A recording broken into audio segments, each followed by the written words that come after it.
Avem acest bărbat foarte arătos, iar jobul lui este să întrețină relații cu clientele. Este plătit doar ca să arate bine și bineînțeles că avem și clienta obsedată care încearcă să-l lase fără suflare ca să rămână cu el pentru tot restul vieții ei.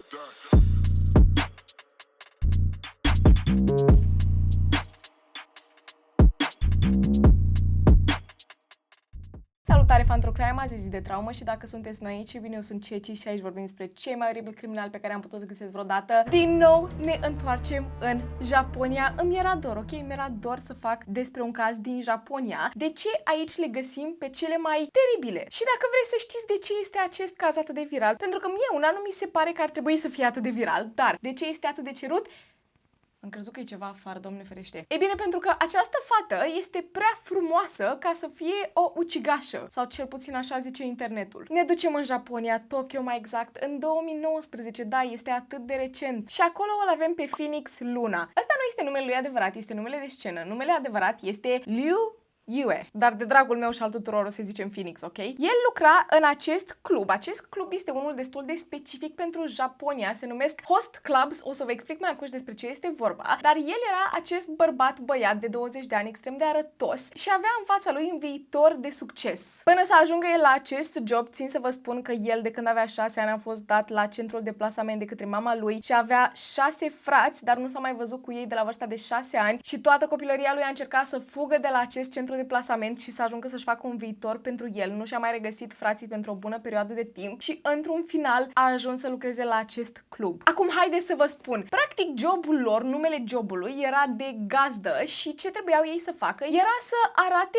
bine. Efectiv ei puteau să fie rezervați de la o anumită oră până la o anumită oră de către cliente și trebuiau să îi servească la masă, să se pună lângă ei, să arate bine, să flirteze, câteodată să se ducă acasă să le ofere diferite servicii, dar asta era opțional, bineînțeles. Și practic asta este o chestie extrem de populară în Japonia, din câte am citit eu. Iar nu la mult timp după ce Phoenix a început să lucreze la acest club, pentru că el arăta atât de bine, în primele luni ajunge să fie pe locul 4, pentru că da, era și o clasificare. Intrai pe website-urile acestor cluburi. Numele club era Club Fusion. Intrai pe Club Fusion pe website și efectiv ai un rank, un clasament 1, 2, 3, 4, cele mai dorite gazde și Phoenix era pe locul 4 în doar 3 luni de zile și acolo să fii pe locul 1 înseamnă să fie efectiv o vedetă printre toți oamenii aia. Oamenii mei se chinuiau să facă o rezervare cu tine. Așa că prin numărul de cliente fidele pe care Phoenix le avea, era bineînțeles și această clientă pe nume Yuka Takaoka. Dacă l-am pronunțat greșit, îmi cer mii de scuze. Iar Yuka, ce să vedeți, lucra în același timp la un alt club, tot ca gazdă. Adică avea exact același job ca Phoenix, doar că ea, într-o zi după muncă, a ajuns să vină la Club Fusion să-l întâlnească pe Phoenix și încetul cu încetul a început să devină cea mai fidelă clientă a lui. Țin să fac o mare paranteză de acum, ca să nu vă mai repet pe tot parcursul videoclipului, dar cei doi nu au fost niciodată într-o relație amoroasă. Ceea ce s-a întâmplat este că Yuka a început să își dea efectiv toți banii să vină să îl vadă pe omul ăsta, să rezerve fiecare timp pe care îl avea omul ăsta la club și a ajuns să îl plătească să se vadă cu ea și în timpul liber. Și deși gazdele nu sunt îndrumate să se vadă cu clienții în afara jobului, în contextul în care Phoenix încă este plătit în afara acestui job, nu vedea de ce ar fi greșit, pentru că până la urmă Yuka știa cu ce se ocupă el. Yuka se ocupa exact cu aceeași treabă. Trec 8 luni de zile în punctul ăsta și Yuka cu Phoenix se văd zilnic. Yuka noastră devine obsedată, dar trebuie să înțelegeți că de fiecare dată când îl vedea, îi lua telefonul la controlat și Phoenix era conștient de faptul că această fată s-a îndrăgostit de el, efectiv s-a îndrăgostit. Am uitat să menționez că avea 21 de ani, da? Ea avea 21, el avea 20. Ea s-a îndrăgostit de el, dar Phoenix nu vedea nimic greșit în toată treaba asta, pentru că Yuka nu arăta această posesivitate la maxim. Adică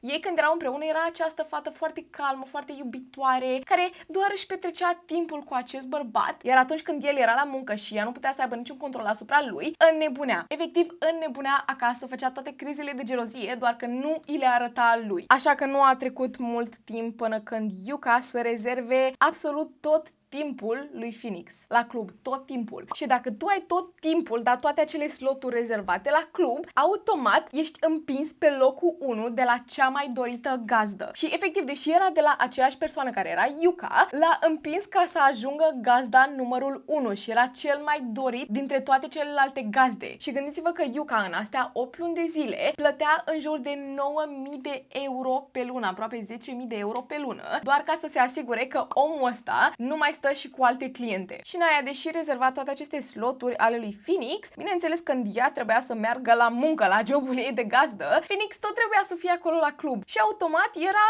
dublu rezervat, adică veneau alte cliente și el era într-un fel sau altul adică nu obligat să flirteze cu ea. Ăla era jobul lui. Ăla era jobul lui să flirteze cu aceste femei și el nu avea nicio problemă cu asta, bineînțeles, mai ales era numărul 1, el era o vedetă. Să fiu sinceră, Phoenix mi se pare o leacă cam ciudățel dacă stai să te gândești, pentru că tu vezi că femeia asta începe să devină obsedată de tine, începe să devină îndrăgostită de tine și tu nu vrei să oprești treaba asta pentru că, până la urmă ești plătit, nu? Îl înțeleg, dar nu îl înțeleg. Nu te gândești că la un moment dat fata asta are să sufere? Adică eu știu că ei nu au fost niciodată într-o relație amoroasă sau ceva, dar dacă tu ajungi să-ți petreci 24 din 7 cu această fată, cu această femeie, mă gândesc că îți și place compania ei într-o anumită măsură. Că doar dacă nu ți-ar plăcea compania ei, nu mi se pare că pentru banii ăștia tu ai stat 24 din 7 cu această femeie, în condițiile în care tu ești vedetă și ai multe alte cliente fidele care ar vrea să facă același lucru. Așa că ajungem pe 23 mai 2019, la 9 luni de când acești doi porumbei, care nu sunt porumbei pentru că Phoenix nu știe că face parte din acest cuplu, dar în capul lui Yuka ei sunt doi îndrăgostiți, ea ajunge să-l cheme în apartamentul ei pentru a ajuta-o să facă puțină curățenie. Phoenix venea după job și când a ajuns în apartamentul lui Yuka, era extrem de obosit, așa că ea i-a propus să se pună în patul ei să ațipească puțin, să tragă un pui de somn. Zis și făcut. Phoenix se pune în pat și nu la mult timp după ce a ațipit, s-a trezit extrem de zbuciumat, cu o durere înțepătoare în abdomen. Se uită stânga și dreapta, încearcă să-și dea seama ce se întâmplă, se uită către cearșafuri și vede că sunt pline de lichide roșii, îmbibate de lichide roșii. Se uită deasupra lui și observă pe Yuka care stă ca o obsedată, iar mâna ei este pe un obiect ascuțit, iar acest obiect ascuțit este pe jumătate în abdomenul lui. Până să ajungem la ce se întâmplă, haideți să vă zic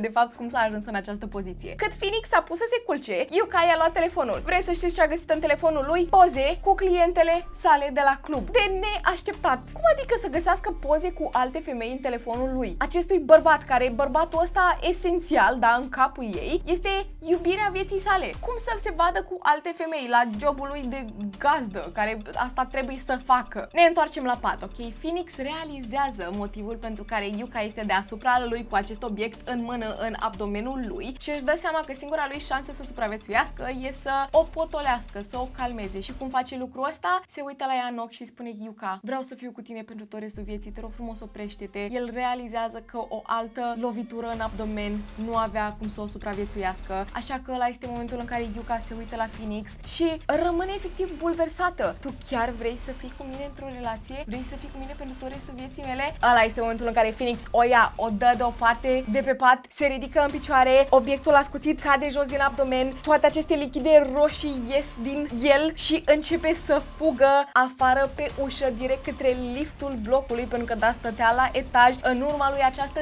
dără roșie, lichide roșii, efectiv e plin, pereți, pe jos, peste tot, ajunge în lift, apasă pe buton repede, o vede pe Yuka care este pe ușă, moment în care Yuka fuge către el și în momentul în care ea ajunge în fața liftului, ușile se închid și reușește să ajungă jos. În momentul în care ajunge jos, ușile se deschid, iese afară, se tărăște afară de pe această ușă, se uită stânga și dreapta, realizează că își pierde conștiința și înainte să-și închidă ochii, o vede pe Yuka care ajunge în dreptul lui. Și poate credeți că ăsta este momentul în care Yuka l-a atacat din nou și cel mai probabil l-a lăsat fără suflare, nu?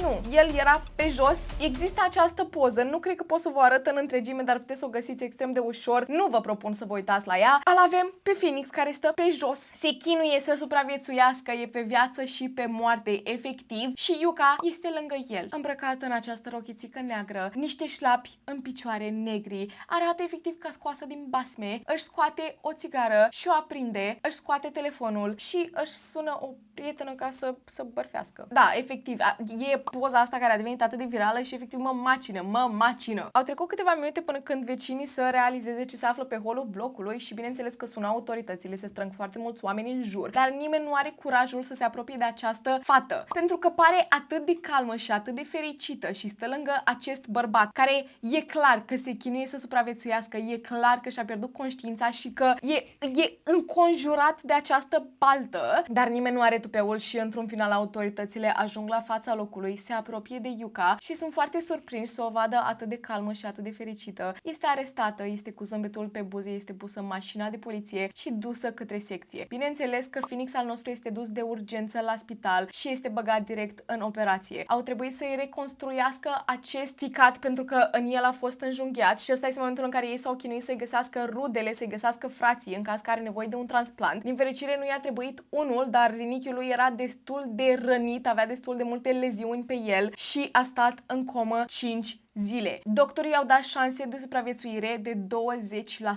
În astea 5 zile cât Phoenix a stat în comă, poza cu Yuka care a fost făcută de acest trecător care a fost la fața locului a fost postată pe internet, bineînțeles 2019, nu? Și în 5 zile Yuka a bubuit, a devenit atât de virală pe internet, a început să fie idolatrizată, avem fanpage-uri, fan-arturi, diferite videoclipuri, diferite comentarii în care oamenii zic oh, I can fix her sau aș fi vrut eu să fiu în locul lui Phoenix. Și bineînțeles că aici a luat și numele de adevărata yandere. Cred că pronunț greșit. Practic, yandere este un termen folosit în anime-uri și manga pentru un personaj care inițial este extrem de afectuos, blând, iubăreț și după devine atât de îndrăgostit de persoana de lângă de partener sau de parteneră, încât devine violent și chiar ucide ca să își apere relația, ca să rămână cu acea persoană pentru tot restul vieții. Problema este că aici vorbim de anime-uri, vorbim de manga și în acest caz vorbim de ființe umane, vorbim de un băiat care a trecut prin niște terori, efectiv o tragedie, o teribilitate, omul meu este în comă la spital, au trebuit să-i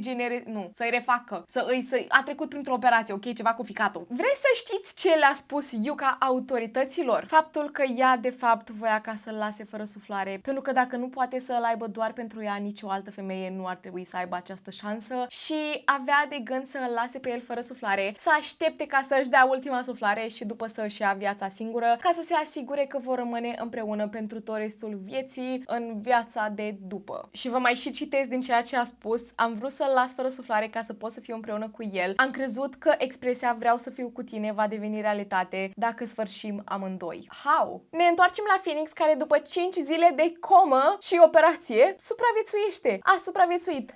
Ceva bun, avem un supraviețuitor, n-am avut de mult un supraviețuitor în cazurile astea și după 5 zile de comă, da, în care s-a luptat să supraviețuiască, observă că psihopata care a încercat să-l lase fără suflare este virală, este populară, este o vedetă, este idolatrizată. Bineînțeles că începe și procesul și oamenii mei erau atât de obsedați de ea încât i-au și deschis o pagină de donații și au reușit să strângă 4.000 de euro în donații ca să-i poată plăti toate cheltuielile de la tribunal, să-i plătească un avocat. Bineînțeles că pagina a fost închisă, dar hei, s-au strâns 4.000 de euro pentru fata asta ca să-și plătească avocatul. În punctul ăsta cam trec 3 luni de zile și Phoenix și-a revenit, s-a întors înapoi la muncă, încetul cu încet, ok, avea toată susținerea din partea acestui club și faza este că el acum, pe lângă faptul că înainte se întâmple lucrul ăsta, era o vedetă, acum că acest caz s-a dus atât de viral, este cel mai popular dintre cei populari. Este din nou pe numărul 1 și singura lui problemă era că nu mai putea să bea. Și asta era o parte din jobul lui, știți voi, să bea cu clienții, să interacționeze, să socializeze. Și acum nu mai putea să facă lucrul ăsta, dar tot era pe numărul 1 și oamenii mei se băteau ca să poată să rezerve niște timp cu el. Deci pe lângă faptul că acum a progresat în cariera lui extrem de tare și face extrem de mulți bani, mai este și faptul pentru că atunci când în spital exista posibilitatea să aibă nevoie de un ficat nou, autoritățile au reușit să găsească frații, acum s-a reconectat cu ei și a găsit câțiva dintre frați și practic toată această supraviețuire a fost în mai bine pentru el, dacă se poate așa ceva, pur pur și simplu, el acum era mai bine ca niciodată. A fost ca și cum i-a pus Dumnezeu mâna în cap. Așa că, ce să vedeți, nu era deloc supărat pe Yuka și chiar s-a dus la autorități, s-a dus la tribunal ca să implore autoritățile să nu cumva să o trimită la închisoare, poate să o bage într-un centru de abilitare, dar el este perfect ok și nu l-a afectat cu absolut nimic, decât că a stat 5 zile în comă și, bineînțeles, a trebuit să treacă prin acea perioadă în care trebuia să-și revină psihic și fizic vorbind, dar el este chiar ok acum și nu este deloc supărat pe Yuka. Eu cred că nici omul ăsta nu era întreg la cap, dacă mă întrebați pe mine. Așa că în decembrie 2019 Yuka Takaoka primește pedeapsa de 3 ani și jumătate în închisoare pentru tentativă de omor. Ok. Și vă întrebați, 2019 este acum 5 ani de zile. A ieșit din închisoare? Da, a ieșit din închisoare în 2023. Este în online. Am găsit-o pe Instagram, pe Twitch, pe TikTok. Face live-uri, are mii și mii de fani. Are și foarte multe comentarii în care lumea o ia la mișto, ok? Dar pe lângă lucrul ăsta este extrem, extrem de virală. Face foarte multe live-uri. Stăteam la ea pe Instagram, uitam. Are undeva la 16.000 de followeri. E insane. Cum să stai să idolatrizezi astfel de oameni? Asta este întrebarea mea. Iar Phoenix este bine mersi și am și găsit un chestionar pe care el l-a completat și era o întrebare în genul care este cel mai scump lucru pe care l-ai cumpărat în viața asta și răspunsul lui era un ficat. Putem fi cu toții de acord că o duce ok? Deci este un supraviețuitor, dar un supraviețuitor fericit, care nu s-a supărat pentru ceea ce s-a întâmplat. Și atât a fost acest caz. Nu vine să cred cât de cerut a fost. Deci n-aveți idee de câte ori mi l-ați cerut în comentarii. Nu am putut să-mi dau, adică îmi dau seama de ce, ok, este un caz destul de ciudat, este un caz în care supraviețuitorul nu e supărat, psihopata în cazul ăsta a primit doar 3 ani jumate de închisoare și acum este extrem de virală pe internet și atât de mulți oameni care o idolatrizează, dar în același timp nu mi se pare că este o crimă atât de grafică, dar hei, voi cereți și eu ofer, nu este nicio problemă, vă iubesc din suflet, sunt tare curioasă dacă știați deja de acest caz și dacă știați deja de el și a stat aici până la final doar ca să mă auziți pe mine. Mulțumesc din suflet, apreciez tare, tare de tot, este, cred că e 10 seara la mine, da, Doamne, iubesc să filmez la ore de astea, nu mai pot. Nu uitați că mă găsiți pe Instagram, TikTok, Twitch și mai mult alt cont YouTube care se numește Mia și ce acolo. Nu mai vreau să fac niciun outro.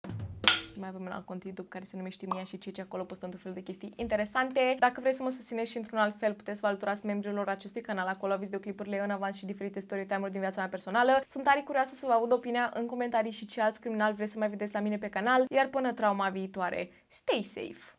Yuka Takaoka, cum îl cheamă pe ăsta? Băi, deci atât de proastă cu numele, nu pot să-mi dau seama. Liu îl cheamă. Liu. Hai că nu e așa de greu de pronunțat. Parcă văd că și pe asta l-am pronunțat greșit.